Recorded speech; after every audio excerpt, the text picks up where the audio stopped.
नमस्कार, खबर control news में आपका स्वागत है। आज हम भारतीय जनता पार्टी के कोषाध्यक्ष रामदेव शर्मा जी से क्षेत्रीय मुद्दों पर सीधी बात करेंगे। रामदेव शर्मा जी, खबर कंट्रोल न्यूज़ में आपका स्वागत है सर। सबसे पहले मेरा ये क्वेश्चन रहेगा, आपके क्षेत्र में जो पानी की समस्या बनी है उसको लेकर आप दर्शकों को क्या कहना चाहेंगे? सबसे पहले तो मैं आपका धन्यवाद करता हूँ, आपने मुझे अपनी बात कहने का मौका दिया। और जो पानी की समस्याएं हैं, ये लोकल लेवल पे जो छोटे और खटिया नेता होते हैं वो समस्याओं को बनाते हैं। समस्या किसी प्रकार की होती नहीं है।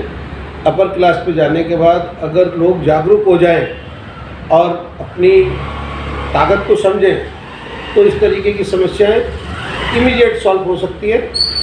और मैं इन समस्याओं को धीरे धीरे हमने ख़त्म भी किया है और जो कुछ समस्याएं रह गई हैं उनको आगे धीरे धीरे ख़त्म करेंगे। बल्ली मारन विधानसभा लगेगी सर आपकी, इमरान हुसैन जी यहाँ से एमएलए हैं, राइट? उनके बारे में तो मैं यही कहूँगा कि वो विनाश पुरुष हैं, क्योंकि क्षेत्र का विनाश किया हुआ है उन्होंने। हमें नहीं पता कि सड़कों में गड्ढे हैं या गड्ढों में सड़कें हैं, कूड़ों के ढेर लगे हुए हैं, सीवरेज ब्लॉकेज है, पानी की समस्याएं हैं। पूरा चांदनी चौक क्षेत्र, महिलाएं, बच्चे, बुजुर्ग बाथरूम जाने के लिए तड़प रहे हैं। पीने के पानी की कोई पूरे चांदनी चौक में व्यवस्था नहीं है। और इन समस्याओं से निजात दिलाने का एक ही तरीका है कि इनको हटाओ और भारतीय जनता पार्टी को लाओ। तो ये बात भी सत्य है सर, पर लेंटर के लाखों रुपए की उगाही हो रही है और 8-9 मंजिल के मकान बनाए जा रहे हैं बल्ली मारन विधानसभा क्षेत्र के अंदर। इसके बारे में तो मैं यही बता सकता हूँ कि कितनी उगाही हो रही है और कौन किसको कितना दे रहा है, ये तो उन्हीं को मालूम होगा। लेकिन हाँ, रेगुलर अनऑथराइज्ड कंस्ट्रक्शन का बोलबाला चल रहा है और अधिकारियों और बिल्डर और नेताओं की इसमें मिली भगत है। जयप्रकाश जी को यहाँ से टिकट मिला सर कांग्रेस पार्टी की तरफ से। खंडेलवाल जी भी वैश्य समाज से आते हैं। जयप्रकाश जी, किस तरह वोट बैंक आपस में कन्वर्ट होगा और मुस्लिम वोट बैंक एक तरफा आम आदमी और या कांग्रेस के लाइन्स में जा सकती है? इससे क्या भारतीय जनता पार्टी को बल्ली मारन विधानसभा से नुकसान हो सकता है? देखिए, जयप्रकाश जी के बारे में इतना ही कहूँगा कि वो साइलेंट हैं और सांसद बनने के बाद में वो किसी समस्या का हल ना उन्होंने आज तक किया है ना कर सकते। नॉर्थ ईस्ट में तो काफ़ी काम करवाए थे सर मैंने। नॉर्थ ईस्ट के बारे में तो मुझे नहीं मालूम है, लेकिन चांदनी चौक में जितनी बार भी वो जीते हैं, जो समस्याएं पिछले 20 साल, 30 साल, 50 साल पहले थी वो आज भी बरकरार है। उन समस्याओं का कोई हल नहीं हुआ। सर, जो मुस्लिम वोट है उसे किस तरह से कन्वर्ट करोगे अपने भारतीय जनता पार्टी के अंदर? अब मुस्लिम तो सिर्फ वही लोग रह गए हैं जो दिमाग से पैदल है। बाकी तो हर आदमी आज की तारीख में पढ़ा लिखा है और समझदार है और देश के लिए काम कर रहा है, मोबिलाइज हो रहा है। और वो भी, अब मुस्लिम भी मोदी जी को चाहते हैं, ऐसा कुछ नहीं है। सवाल ये भी उठता है कि मुंह पे नकाब लगा के चलती है, किस तरह से वोट बैंक करेंगे आप? किस तरह से उन्हें रोकने में कामयाब होंगे?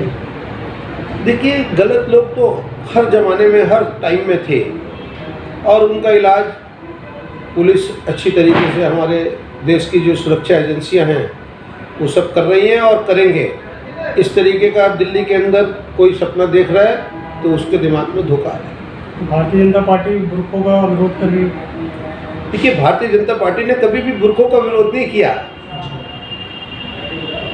गंदी मानसिकता का विरोध करती है भारतीय जनता पार्टी। वो हिंदू के लिए भी हो सकती है और मुसलमान के लिए भी हो सकती है, उसमें कोई जाति विशेष का नहीं है।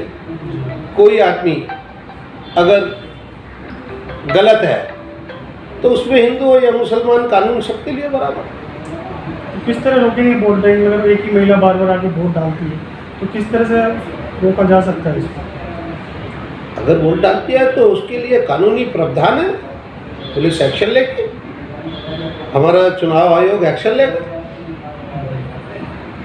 कहीं ना कहीं सर जो विरोधी पार्टी को कहते हैं ईवीएम का चक्कर फिर पड़ेगा, लगता तो हमें ऐसा ही। इसको लेकर आप दर्शकों को क्या समझाएंगे?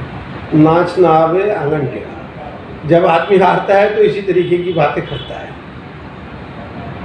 जब वो लोग जीतते हैं कहीं तब भी वही ईवीएम होती है। जब हार जाते हैं तो ईवीएम को ब्लेम देते हैं। तो ईवीएम का कोई रोल नहीं है। ईवीएम में तो जो आप डालोगे वही निकलेगा। मोदी जी का विरोध कर रही है अन्य पार्टी, जो विरोधी पार्टियां, इस तरह की सारी अलायंस एकजुट होकर विरोध मोदी जी को रोकने का मन बना चुकी है। क्या लगता है कामयाब हो पाएंगी इस बार? देखिए, वो राजनीतिक पार्टियां हैं, जैसा देश वैसा भेष। जो आज तक राम का विरोध करते थे वो आज राम के चक्कर काट रहे हैं। तो अगर वो अब उनकी असलियत ही नहीं समझ में आ रही है कि वो राम के साथ हैं या राम के विरोध में। आज तक तो वो वकालत करते थे, कोर्ट में मुकदमा लड़ते थे राम के खिलाफ, और आज वो राम की माला पहन पहन के घूम रहे हैं। तो वो सच था या ये सच है? तो जो ढोंग रचने वाले लोग हैं उनके लिए कुछ भी सच नहीं होता है, ना वो सच था ना ये सच है। मान लीजिए सर अलायंस अगर जीत जाती है तो कैसा माहौल रहेगा देश का? देश का वातावरण अच्छा होगा, भ्रष्टाचार खत्म होगा, और क्रिमिनल लोगों के लिए मोदी जी काल है उनका। इसीलिए वो लोग सब इकट्ठे हो रहे हैं कि कहीं तीसरी बार आ गए तो जो कुछ बचा दचा है वो भी खत्म हो जाएगा। अगर तीसरी बार आते हैं तो क्या पूरी तरह चुनाव प्रक्रिया खत्म कर दी जाएगी हिंदुस्तान के अंदर से? देखिए, चुनाव प्रक्रिया तो देश का एक हिस्सा है। चुनाव प्रक्रिया कभी भी खत्म नहीं हो सकती है, सुधर सकती है, और सुधरने पे उनको ऐतराज़ होता है, क्योंकि जो लोग उसका मिसयूज करते हैं उसी को ऐतराज़ होता है। बाकी तो दूसरे लोग तो कोई ऐतराज़ नहीं कर रहे। देश की जनता तो बहुत खुश है। जनता खुश है, लेकिन कहीं ना कहीं सर फिर से महंगाई और बेरोजगारी का मुद्दा उठा रही विरोधी पार्टियाँ। देखिए, दो चीज़ें, या तो रुपए की कीमत घटा दो या सामान की कीमत घटा दो। जब हमें 100 रुपये भारत सरकार से 200 रुपये तनख्वाह मिलती थी तो वो चीज़ें उसके हिसाब से थी। आज लाखों में तनख्वाह मिलती है तो वो चीज़ें उसके हिसाब से हैं। तो इस तरीके का कोई मुद्दा नहीं है। बेरोजगारी तो बिल्कुल नाम की चीज़ है ही नहीं देश के अंदर। अगर कोई बेरोजगारी कहता है तो अभी 100 आदमी भेज दो, मैं उनको काम पे लगा देता हूँ, और मैं मान लूँगा आपकी बात को कि हाँ देश में बेरोजगारी है। खंडेलवाल जी डोर टू डोर मीटिंग कर रहे हैं सर, जनता का कैसा रिस्पांस मिल रहा है उनको? बहुत अच्छा रिस्पांस मिल रहा है, और वो 9 करोड़ व्यापारियों के नेता हैं। उन्होंने देश में काम किया है, मेहनत की है। उनके काम को देखते हुए मोदी जी ने उन्हें टिकट दिया है, और क्षेत्र की जनता उनके साथ जी जान से लगी हुई है। इसमें कोई दो राय नहीं है, 1% भी किसी बात का कोई धोखा नहीं है कि प्रवीण खंडेलवाल जी यहाँ से सांसद नहीं होंगे। व्यापारी भाइयों के लिए खंडेलवाल जी अगर जीते तो क्या क्या पैकेज लेके आएंगे व्यापार के लिए?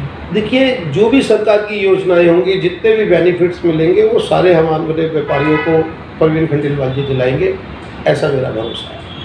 दर्शकों को मैसेज दीजिए अंत में सर, लोकसभा चुनाव को लेकर। बस मैं एक ही मैसेज दूंगा कि अगर देश को बचाना है तो मोदी जी को लाना है। भ्रष्टाचारियों से देश को बचाना है। देश में एक भी ऐसा नेता नहीं है जो भ्रष्टाचार में लिप्त नहीं है मोदी जी के अलावा। तो उनको करने के लिए, उन सब चीज़ों को ठीक करने के लिए हम लोग मोदी जी का साथ दें। मोदी जी के साथ अब की बार 400 पार। और एक भी जो रोज़ बम धमाके होते थे देश के अंदर, बताइए 10 साल में कोई बम धमाका हुआ है? तरह तरह की रोज़ समस्याएं होती थी, बताइए कोई समस्या हुई है? ऐसा कोई नेता हुआ है जो कांग्रेस कहती थी कि 370 हट नहीं सकती, मोदी जी ने हटा दी। वो कहते थे कत्लेआम हो जाएगा अगर तेरा 370 खून के धारा बहेंगी। बताइए अगर कोई आदमी इंजर्ड भी हुआ हो पूरे देश के अंदर, 370 हट गई। वो कहते थे राम मंदिर बन नहीं सकता, राम का सबूत मांगते थे। अब राम की माला पहन पहन के लोग बैठ रहे हैं। तो मैं लोगों को यही अपनी तरफ से कहूँगा कि हर कीमत पे अपना और अपने साथियों का, अपने परिवार का, अपने समाज का वोट मोदी जी को दें, ताकि देश हमारा आसमान छू सके। देश हित में मोदी जी को वोट देंगे तो हमारा देश और आगे बहुत तरक्की करेगा। इन्हीं शुभकामनाओं के साथ मैं अपनी वाणी को विराम देता हूँ। मेरा एक सवाल रह गया था सर, मेरा सवाल ये था जो केजरीवाल को बेल मिली है, अमित शाह कह रहे हैं 1 तारीख को फिर से उनको जेल में जाना पड़ेगा, डाल दिया जाएगा, उसको लेकर क्या कहेंगे? बस लास्ट देखिए, कहने का तो विषय ही नहीं है। बेल तो मिलती ही क्रिमिनल को है। अगर मैं क्रिमिनल हूँ तो बेल भी मिलेगी और जेल भी मिलेगी। तो 1 तारीख को फिर से जेल में जा रहे हैं, जिस तरह अमित शाह कह रहे हैं। कोर्ट का आदेश है, इसमें हमारी कोई टिप्पणी है नहीं, ना हमने कभी पहले कोर्ट में उनको भेजा, ना आज हमारा कोई इसके बारे में विषय है। जैसे कर्म करेगा वैसे फल देगा भगवान, ये है गीता का ज्ञान। बहुत बहुत धन्यवाद पंडित जी, आपने समय निकाल के हमसे बात की, शुक्रिया, धन्यवाद।